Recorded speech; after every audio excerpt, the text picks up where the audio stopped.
Mustafa Rasulillah sallallahu alaihi wasallam wa alihi al-kirami wa ashabi wa nuzam syairullah minna lahumul fatihah. Alhamdulillah rabbil alamin arrahmanir rahim. Iyyaka na'budu wa iyyaka nasta'in. Shiratal ladzina an'amta 'alaihim Bismillahirrahmanirrahim. Alhamdulillahi rabbil alamin wassalatu wassalamu ala asyrafil anbiya'i wal mursalin wa ala alihi wa sahbihi ajma'in. Allahumma astir 'alaina kama tadawwal 'alaina min fadli rahmatika ya arhamar rahimin. Walhamdulillahi rabbil alamin. Assalamualaikum warahmatullahi wabarakatuh. Innal hamdalillah asyhadu an la ilaha illallah wa asyhadu anna Muhammadan 'abduhu wa rasuluh. Allahumma shalli ala sayyidina Muhammad wa ala alihi wa ashabihi wa man da'a bi da'watihi ila yaumil qiyamah. Rabbi shrah li sadri wa yassir li amri wahlul 'uqdatam min lisani yafqahu qawli. Rabbi yassir wa la tu'assir ya karim bi rahmatika ya arhamar rahimin. Radina billahi rabba wa bil islami dina wa bi Muhammadin sallallahu alaihi wasallam nabiyya wa rasula, amma ba'd.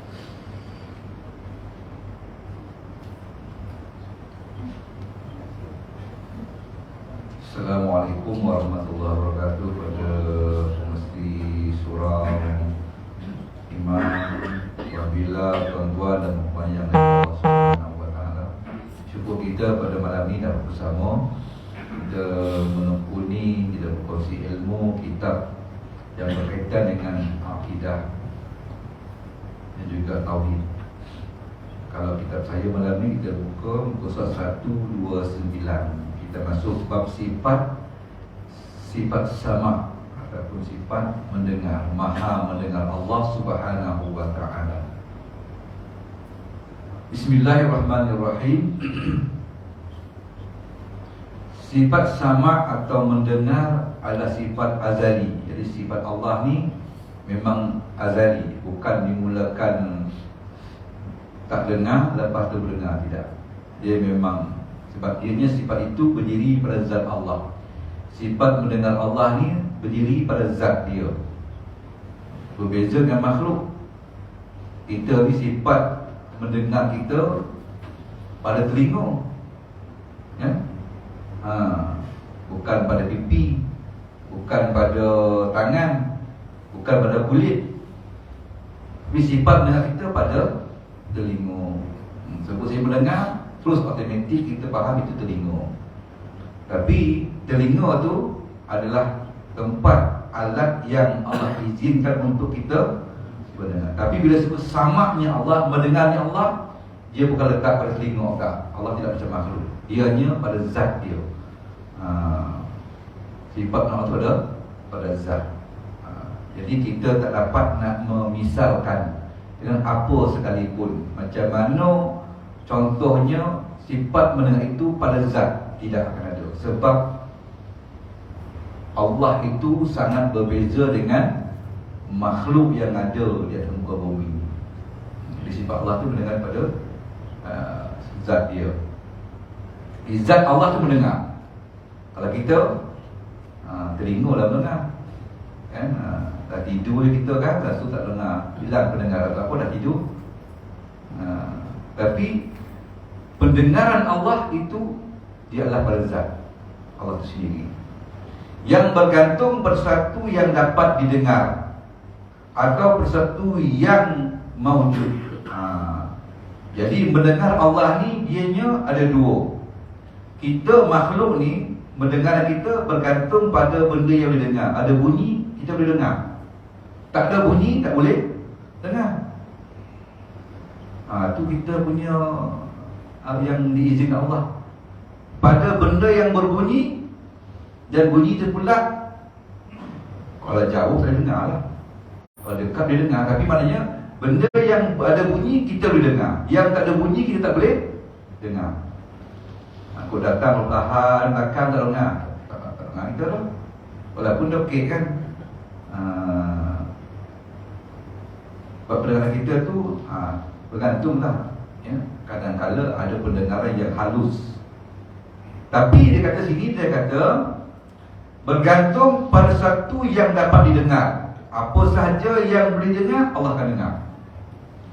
Tapi satu lagi, pada sesuatu yang maujud, pada benda yang ada, apa yang ada kat muka bumi ni Allah dengar juga. Kita hanya dengar benda yang berbunyi. Tapi Allah bukan hanya pada bunyi, benda yang tak berbunyi Allah dengar. Itu kalau kita tengok, okey, tuan-tuan punya bisikan hati tu, tuan-tuan kan dia tak dengar, sebab tak bunyi. Itu hanya bisikan dalam hati, tak ada bunyi tu. Bisikan dalam hati tidak ada bunyi. Tapi dia ada tak? Ada. Maujud tak? Maujud. Ada benda tu. Allah dengar. Makhluk? Tak. Cuba kau tokoh apa yang cakap dalam hati ni. Tak ada fikir tokoh dah, sebab tak ada bunyi. Cuba kau cakap. Kan? Apa? Dia cakap bunyi dengar. Usalli fal maghrib. Dengar. Kan? Allah dengar. Sebab dia berbunyi. Jadi kita tengok beza je. Pertama sekali, sifat mendengar Allah pada zat.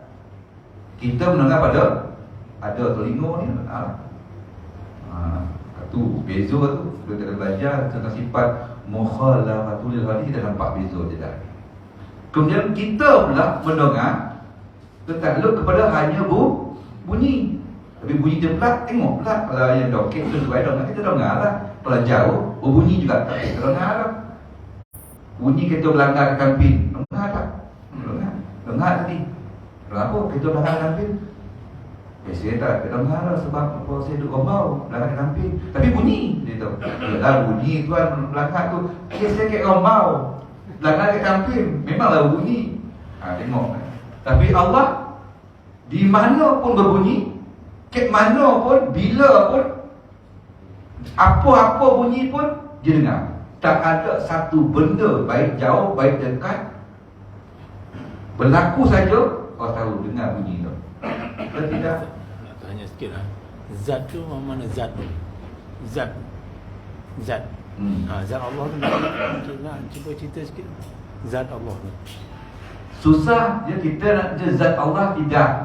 Zat ni maknanya zat Allah ni batang, zat tu fizikal. Susah juga fizikal. Zat Allah tu, mula kita nak cerita Mesir ya, cerita Mesir dulu. Mana zat kita? Zat kita ni pada makhluk kita ni yang satu tubuh ni, yang ada kaki, yang ada badan, yang ada tangan, ada mata, ada telinga. Itulah zat kita kan. Sifat benda yang daripada zat itu, mendengar sifat. Sebab dia tak boleh nak pegang. Cuba pegang mendengar tu, tak payah tu apa? Tak, tuan pegang tu bukan sifat mendengar. Yang tuan pegang tu telinga, yang letaknya, tempat letaknya sifat mendengar. Cuba pegang tangan, boleh tangan. Cuba pegang kuasa, tak payah dah. Kan, kudrat tak pegang, itu sifat ya. Jadi zat ni, Allah ni, dia zat Allah tu sendiri. Dan zat itu bersifat. Sifat inilah yang dibincang malam ini. Jadi kalau itu zat tu maknanya, ni zat botol, yang ini zat cawan, yang ni zat, ni yang terpegang ni zat meja. Tapi makhluk zatnya boleh terpegang? Boleh. Zat Allah tak.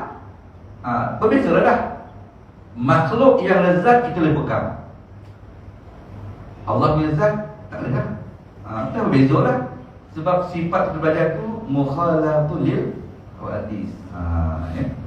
Baik. Jadi zat itu apa ni?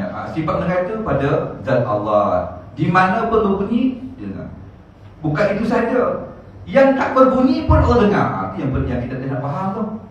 Macam mana pula benda tak bunyi nak dengar? Ialah kita fikir tentang kadar kita manusia. Sekali kita bincang tentang Allah, sifat Allah. Jadi sekali kita hanya beriman bahawasanya Allah itu maha mendengarnya. Benda yang berbunyi pun dengar, baik dokek, baik jauh, baik pelaham, baik apa pun dengar. Tak berbunyi pun Allah dengar. Segala benda yang wujud pun Allah dengar. Itu. Jadi tak boleh nak sembunyilah. Di mana kita nak lagi tu? Kalau kita beriman dengan sifat samanya Allah tu, ke mana kita nak lagi? Kan? Tak boleh. Tak boleh nak lagi sebab kalau kita tengok sedikit kelebihan yang diberikan oleh Allah kepada makhluk, pada Nabi Nuh kan, yang mana dia boleh dengar semut punya bunyi pun dia boleh dengar. Kita dengar bunyi semut tak? Dengar. Tapi Allah izinkan sedikit kelebihan pada dia, maka dia boleh dengar bunyi semut. Bermakna semut ada bunyi. Dan semut dia dengar. Kita ular dengar bunyi, kan? Harimau lagi dengar. Harimau ni bunyi pun kita boleh kesan, bau boleh kesan, kan? Saya memancing Pak Ayah tu, kata dia balik, dia kata pula rupanya dia harimau, dia dah terbau pula. Kan? Itu mana bau? Itu bau lah. Tapi Allah ni benda yang tak berbunyi pun, benda yang berbunyi dengar, kita faham. Benda yang tak ada bunyi pun dengar. Dia kata segala satu yang mawujud, yang diciptakan, yang ada, asalkan ada benda tu Allah dengar. Apa yang ada? Kapet. Ada tak kapet ni? Allah dengar kapet. Apa bunyi kapet? Tak tahu kita ada. Tak tahu kita. Sawit, benda yang wujud, benda yang ada kan. Apa bunyi sawit tu? Tak tahu kita ada. Tapi bergeser daun sawit tu boleh dengar. Saya bergeser. Tapi sawit tu, itulah kehebatan, maha hebat sempurnanya Allah Subhanahu wa ta'ala. Itu satu yang mawujud. Kemudian dia kata, lalu dipaham dengan sempurna. Sifat sama Allah tu sangat sempurna. Kita tak sempurna. Apa contoh dia? Ialah tadilah langgar kereta di depan nak, kita sini ada surau nak tak dengar berbunyi, belum tu memang gue betul bunyi orang dah itu gue ke kawan belum tu betul. Kau tak dengar kau, saya ke surau bang. Yalah bunyi gue tak dengar dia dah. Pasal apa? Kita sangat terbatas, tidak sempurna. Maknanya dokek benda tu kita dengar, kalau jauh kita tak dengar, tak sempurna lah, lemahlah kita. Dalam hati tuan-tuan berkata apa? Saya tak dengar, tapi Allah dengar. Pun dah lemah kita dah. Kita ni banyak kelemah kita, kekurangan kita bab mendengar. Kemudian dia kata Allah tu dianya dipahami dengan sempurna. Kena faham bahawa sempurnanya pendengar Allah melalui kesan dan perantaraan daripada apa alat yang bersifat alam benda. Ya, semua itu terangkum dalam pendengaran Allah Subhanahu wa ta'ala. Cuba kita nak faham macam mana Allah dengar benda tu tak berbunyi, itu jangan kita soal lah. Sebab kita memang di luar batas kemampuan kita nak membincangkan tentang macam mana Allah boleh dengar benda yang tak berbunyi. Tak dapat kita bincang. Cuma kita diminta beriman. Ilmu tauhid ni ilmu yang membawa kita yakin. Pada tauhid akidah kita kena percaya.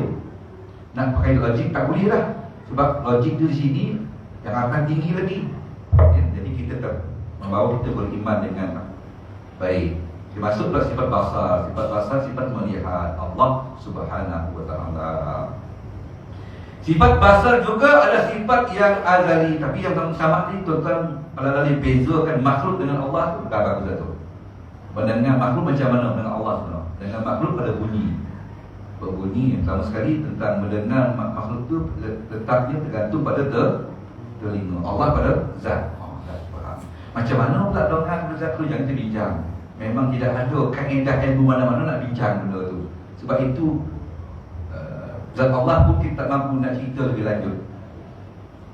Kemudian yang kedua kita katakan bahawasanya Allah itu benda yang berbunyi pun kita dengar, dia dengar. Yang tak berbunyi pun kita yang berbunyi. Berbunyi kita pula tengok pula macam mana kadar jauhnya, kuatnya.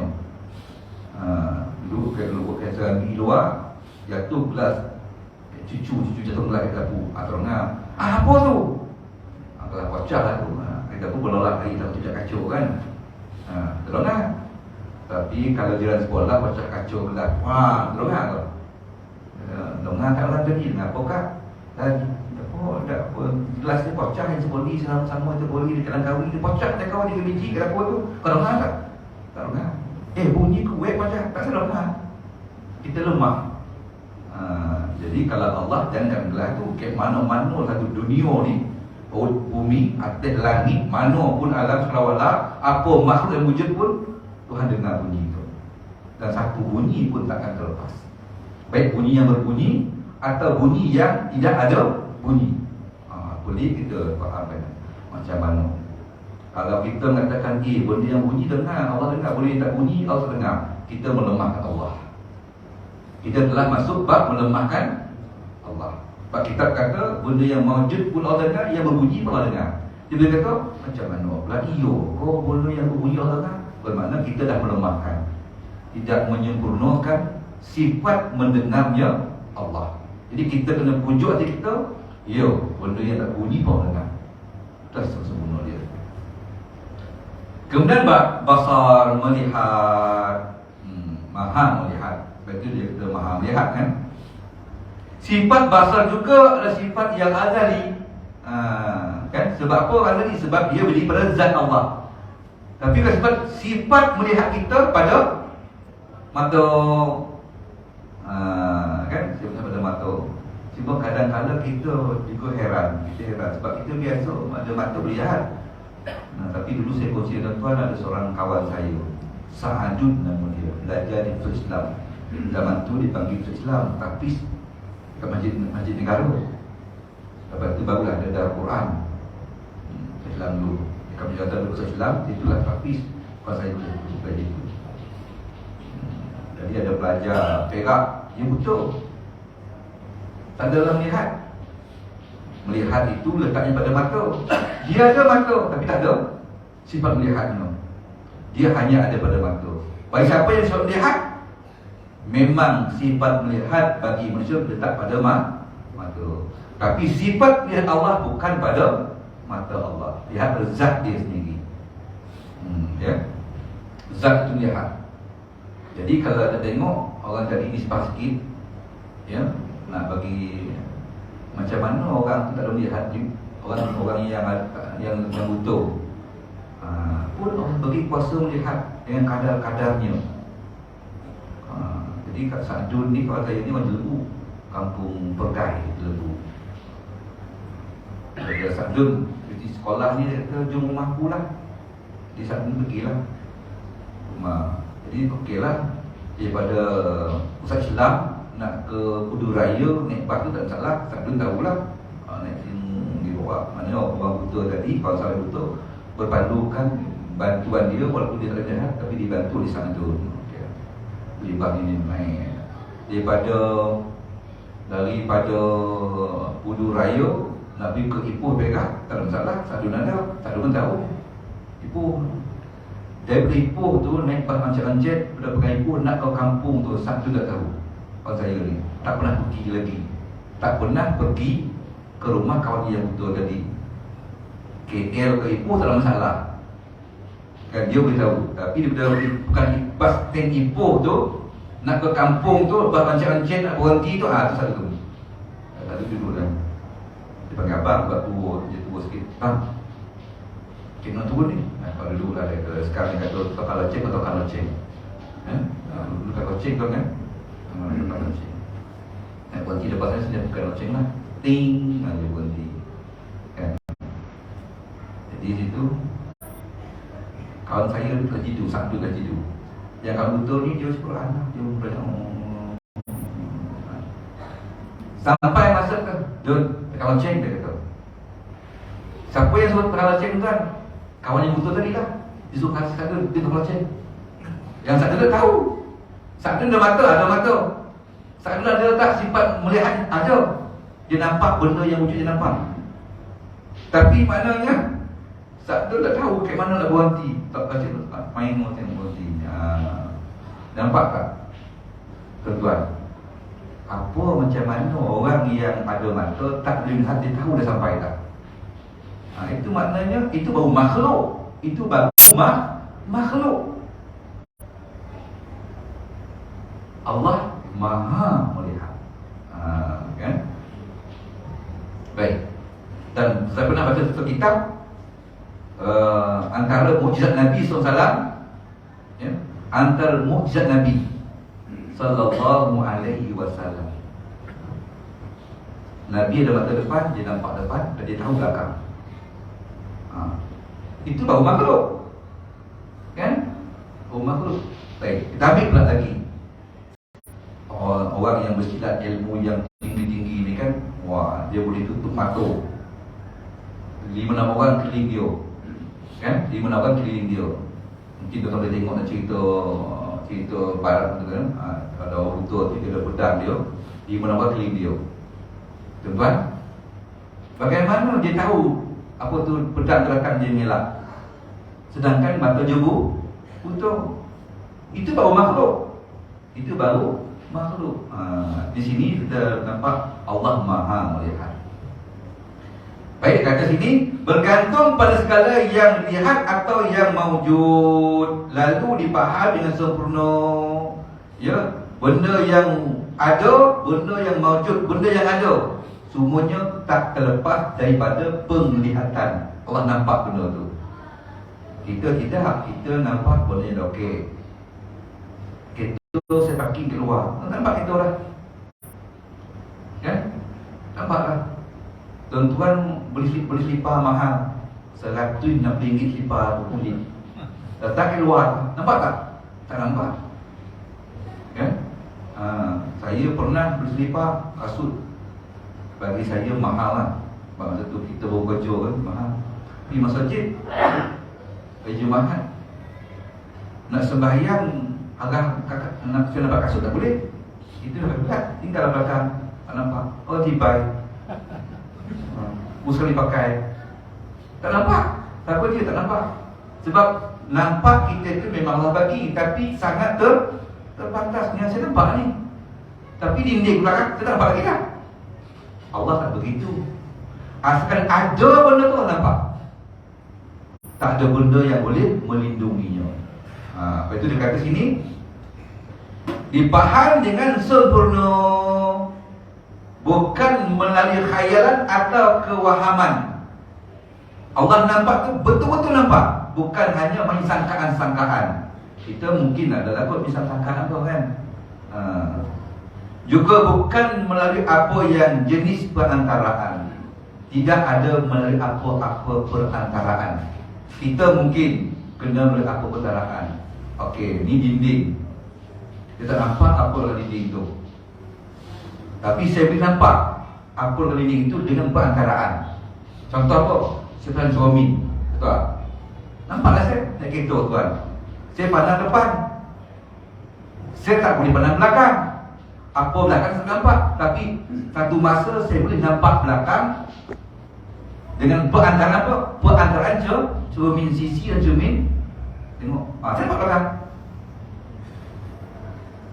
Lemah kita ni, kalau ada perantaraan boleh nampak. Itu pun nampak kadar yang boleh kita nampak.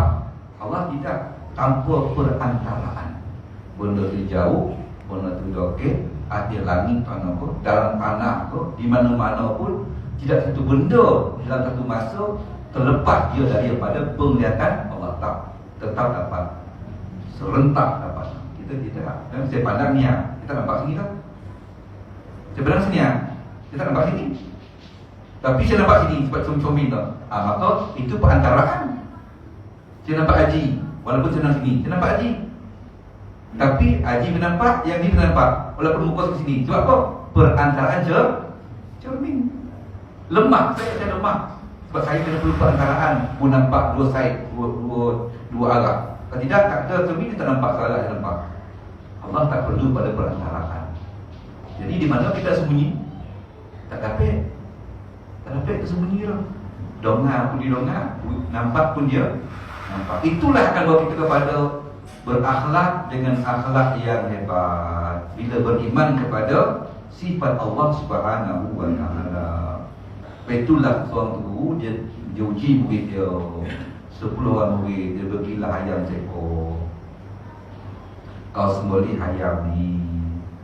Sebab dia belajar ni sifat basarnya Allah ajar terus praktikal, ujian. Kita tidak ujian kata kopi kan. Huraikan, ceritakan tentang sifat basarnya Allah. Sifat basar Allah itu ialah azali, yang terletak pada zatnya. Ini kan. Itu jawab. Tapi itu bukti tak? Dulu okey. Ni dah belajar basar kan? Dah belajar guru, okey. Saya nak tengok kamu ni, faham kau tidak sifat basar Allah? Sebab ini mustahil ni. Kalau kamu faham, insya-Allah kamu selamat. Kamu akan hebat. Sebab kamu belajar ilmu tauhid. Ilmu tauhid itu mengajar kita insan yang hebat. Bagi ayam, atau sembelih ayam ni. Tapi ingat, sembelih ayam ni tompek yang tak tahu siapa-siapa nampak kau.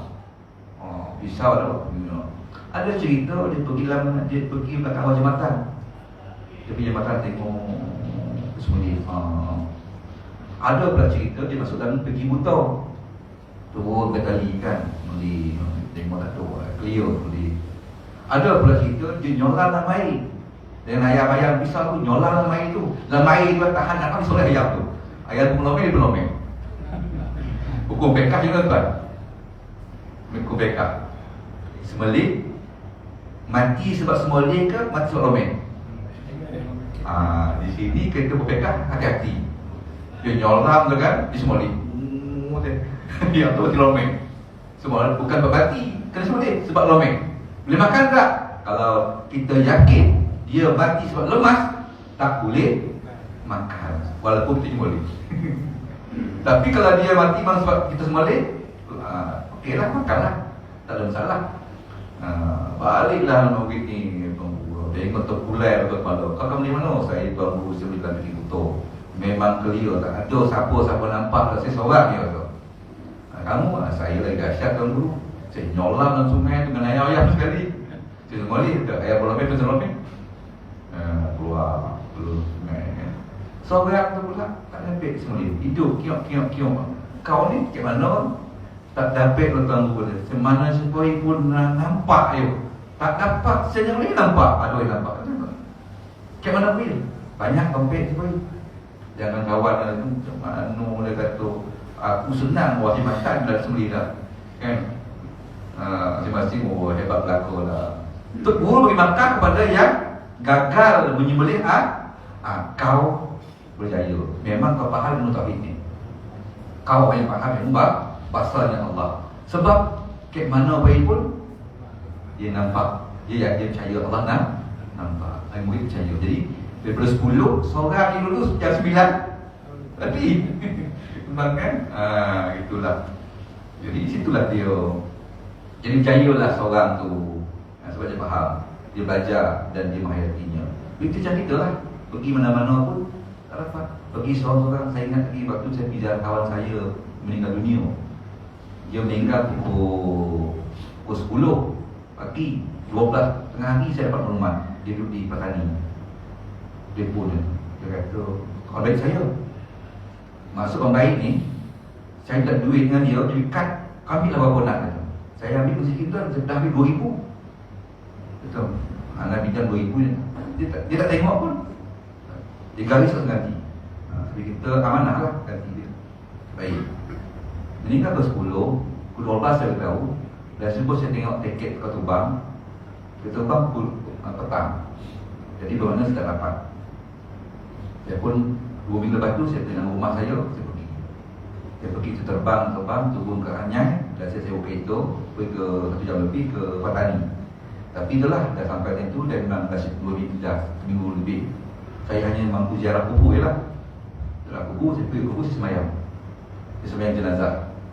Dalam mazhab Syafi'i, kalau sampai di kubur, kita sembahyang jenazah tak perlu sembahyang lain. Dipanggil sembahyang hadis sebab jenazah ada dalam bawah tu. Jadi pergi dengan kawan ada 6 orang. Yang lain tu dia, soal apa Ustaz? Sembahyang lah. Boleh kau? Saya kata saya boleh, saya boleh tak sembahyang. Kemudian setelah selesai semua tu saya balik di Anyai, saya sewa hotel. Jadi sewa hotel tu saya bawa isteri yang kawan ni. Maka yang menjaga siapa? Dia hanya ni bahaya tuan-tuan. Saya, taksi itu ditanya saya. Dia kata, you mau perempuan tak? Saya kata, ni ada ni. Saya ada. Dia bawa ni. Siap. Package. Tuan-tuan, bahaya. Jadi, maknanya, siapa yang menjaga tu? Inilah. Sifat Allah ni yang jaga kita. Orang tak nampak kita. Orang gambar, dia gambar. Saya di hanya nampak tak? Tak nampak. Tapi oleh kerana kita belajar kitab, siapa yang nampak? Allah nampak. Maka kita akan terkawal. Tinggal lagi kita mesti lemah, iman kita pun lemah. Itu buatlah rumah. Jadi maknanya kita dengan iman itulah kita mampu menyelamatkan diri kita. Baik. Kemudian dia kata juga bukan melalui apa jua jenis perantaraan. Tak ada apa-apa perantaraan. Saya pandang sini muka saya nampak haji sebab perantaraan cermin itu. Saya pandang sini, dia nampak sini pula haji sebab perantaraan cermin. Walaupun wajah saya sana masih lemah lagi sebab perlukan perantaraan. Tapi saya punya selipar depan ni tak nampak tak? Pernah sekali saya bersama simpang sini, saya sambung selipar. Selipar sama dengan sama jemaah. Saya tak tahu siapa, mungkin ada tu. Dia sambung ni, saya rasa lain macam. Kaki saya dah beritahu syarat ini, kalau saya punya tengok sama. Jenis sama, semua sama. Dia sarung tu, oleh kerana saya baru dia lama, jadi berbeza. Dia kata, kenapa macam ni? Tengok, sama. Saya jalan lagi. Tapi kaki saya dah terasa lain. Kan? Saya rasa tu, saya rasa kenapa kan? Tengok, sama. Selipar saya ni, saya jalan lagi. Sampai ada ke belakang, saya membuka, tengok-tengok. Oh, lain. Saya pergi balik tengok-tengok. Saya nampak selipar saya, oh lain. Saya pun sahut selipar saya. Sahut selipar saya, kaki beritahu, ya, ni kau punya, dia kata. Barulah saya balik. Tuan-tuan sekalian, tidak untung yang kemudian tu, sebab selipar itu lama. Surau ni lah. Tuan-tuan, kita lemah. Dalil bahawa Allah Subhanahu wa ta'ala bersifat, dalil bahawa Allah Subhanahu wa ta'ala bersifat dua sifat di atas, iaitu sifat sama tadi, mendengar, dan sifat basar tadi adalah bersumber daripada nakli yang sabit secara qat'i. Apa nakli? Iaitu dua. Nakli itu dua, daripada Al-Quran dan daripada Al-Hadis. Jadi maknanya dalil bahawa kita wajib beriman dengan sifat mendengar Allah, sifat maha melihat Allah itu bersandar kepada dalil Quran dan dalil hadis Nabi sallallahu yang qat'i. Apa maksud qat'i? Yang tidak boleh dipertikaikan lagi dah. Yang tak boleh dipertikaikan lagi. Siapa nak tikai Quran? Tikai Quran dia habislah. Kan? Kita wajib beriman dengan Al-Quran. Qat'i ini maknanya satu ayat yang ini tidak ada khilaf lagi dah. Tapi ada ayat Quran yang berlaku khilaf ulama. Sebab itu Quran ditafsirkan oleh Al-Quran, ada Quran ditafsir oleh Al-Hadis, ada Quran ditafsir oleh Al-Sahabah. Itu ayat yang sebab itu dalam hukum berlaku khilaf. La masdumun nisa, la masa. Dan Imam Syafi'i, kita la masa itu sentuh. Batal wudu bila tersentuh isteri kita. La masa sentuh saja batal. Tapi dalam mazhab Maliki, la masa itu bukan makna sentuh, bermakna wati, bersetubuh. Jadi maknanya berbeza. Ini dipanggil dalil yang zanni. Maknanya bila ada satu tu berlaku pandangan berbeza, yang ini qat'i. Mana qat'i? Semua ulama-ulama tidak ada berselisih pendapat lagi. Itu dia. Itu qat'i. Iaitu daripada kitab Al-Quran dan juga sunnah tadi. Sekiranya akal tidak dapat menolak atau mentakwilkan pada makna yang lain, maksud itu qat'i lah. Tak boleh ada qat'i ini akal tak boleh terima. Itulah maknanya. Dengan berpegang berdalil nakli dalam mensabitkan dua sifat di atas, itulah yang menghalang kita daripada mengaitkan Allah dengan sifat-sifat. Kita beriman dengan Allah itu, sifat sama Allah, sifat Allah akan menghalang kita daripada mengkaitkan Allah dengan sifat-sifat yang lain. Yang sifat-sifat merasai dengan anggota. Jangan, Allah bukan merasai dengan anggota. Kita ya, merasa yang tu saya rasuh ni dengan anggota tangan. Kan? Saya rasuh gelas ni dengan anggota tangan. Ataupun dengan maknanya syams, dengan lidah, masam, mani, masin. Saya tahu dia masam, bulan ni masin, dia tahu. Sebab saya rasa dengan lidah. Allah tak perlu. Tapi kadang-kadang betul tak, walaupun makhluk orang Wan saya dulu, dia tengok je bulan tu, asap tu, bulan tu Wan garam lagi tu, dia kata. Saya lupa saya tu, Wan kau macam mana Wan? Dia tak rasa pun. Cuba kau tengok asap tu dan bulan kalau kata asap keluar tu, dia kena kurang garam. Itu baru makhluk, tuan. Allah kan gila. Allah nak tahu benda tanpa perlu rasa. Kita tidak rasa. Kurang garam. Itu tahap saya lah. Wan saya bukan kita tengok. Saya tak nak wan saya membesar wan sebab saya ni anak. Jadi ramai saya anak yang ditugaskan malam tidur wan. Wan saya kata bulan tu wan garam tu. Saya tanya kata mana wan? Wan cara melokat tu mana asap itu dia. Itu baru makhluk. Allah lebih lagi maha sempurna. Kan? Jadi dia kata lams dengan sentuh. Kan kita tak perlu Allah tak perlu sentuh. Allah tak perlu atau berusaha sentuh, tak perlu. Kan? Kerana tiada dalam nas kitab dan sunnah yang mensabitkan bahawa Allah bersifat mendengar dan melihat melalui alat atau daya seperti yang ada pada makhluk. Kita ni hanya tahu benda kena sentuh, kena rasa, nak tahu masin mari kena rasa. Nak tahu angin atau tak tahu, kita tahu dengan kulit kita kena alhamdulillah angin kuat lah, tak nampak pun. Tapi tahu angin sebab disentuh kita dengan lams tadi, disentuh. Angin pergi sedapnya angin, kuat angin. Nampak kan? Tak nampak. Tapi tahu tak tahu sebab tak tahu. Sebab kita disentuh kulit kita. Tapi Allah tak perlu macam tu. Allah tak perlu macam tu. Jadi sangat berbezalah tentang apa yang sifat pada Allah dengan sifat yang ada pada kita. Wallahu alam, yang baik pada Allah SWT. Tauhid ini yang laju sangat, terlalu sikit. Yang penting faham kan? Bismillahirrahmanirrahim. Alhamdulillahirabbil alamin. Wassalatu wassalamu ala asyrafil anbiya'i wal mursalin wa ala alihi wa sahbihi ajmain. Allahumma zidna ilman nafi'an wa qalban khashian wa ibadatan mutaqabbalan bi rahmatika ya arhamar rahimin. Walhamdulillahi rabbil alamin.